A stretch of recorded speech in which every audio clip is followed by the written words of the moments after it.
राजा शांतनु, एक धर्मनिष्ठ राजा जिसने गंगा से प्रेम किया, उसे खो दिया और अब वर्षों बाद उसका पुत्र देवव्रत लौट चुका था।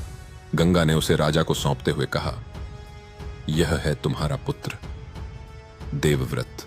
इसमें हर वो गुण है जो एक महान सम्राट में होते हैं।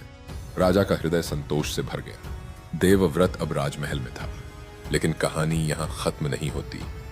एक दिन शांतनु शिकार पर गए और वहीं उन्होंने देखा सत्यवती को, एक साधारण मछुआरे की बेटी, लेकिन उसके रूप में कुछ असाधारण था। उसकी आंखों में गहराई थी, जैसे पूरे ब्रह्मांड के प्रश्नों का उत्तर उसमें समाया हो। राजा का दिल फिर से धड़क उठा। उन्होंने मछुआरे से सत्यवती का हाथ मांगा, लेकिन उत्तर ने सब कुछ बदल दिया। मैं बेटी को दूंगा, पर उसका बेटा ही उत्तराधिकारी होना चाहिए। राजा शांतनु लौट आए, चुप, उदास। राजमहल में कोई नहीं समझ पाया कि ऐसा क्या हुआ, लेकिन एक व्यक्ति था जो अपने पिता की आंखों को पढ़ सकता था। देवव्रत। देवव्रत ने सच्चाई जानी और रथ पर सवार होकर जा पहुंचे सत्यवती के पिता के पास। देवव्रत बोले, मैं सिंहासन का त्याग करता हूं। सत्यवती का पुत्र ही राजा बनेगा। लेकिन मछुआरा चतुर था। उसने कहा, राजकुमार, आप तो त्याग कर सकते हैं, पर आपके वंशज। तभी सब कुछ थम गया। देवव्रत ने आकाश की ओर देखा, धरती को साक्षी बनाया और जो कहा वह युगों युगों तक गूंजता रहा।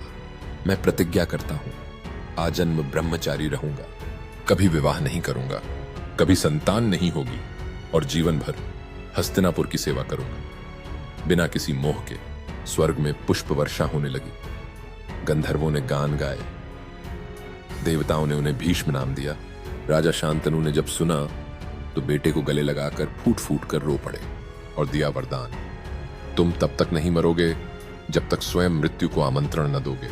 और उसी क्षण जब एक पुत्र ने अपनी पूरी जिंदगी त्याग दी, वहीं से महाभारत की दिशा तय हो गई। क्योंकि उस दिन हस्तिनापुर को उत्तराधिकारी तो मिला, लेकिन उसके साथ मिली एक ऐसी प्रतिज्ञा जो आगे चलकर युद्ध का कारण बनी। यह कोई साधारण शपथ नहीं थी, यह थी भीष्म प्रतिज्ञा। अगर आपको यह कथा पसंद आई हो तो वीडियो को लाइक करें।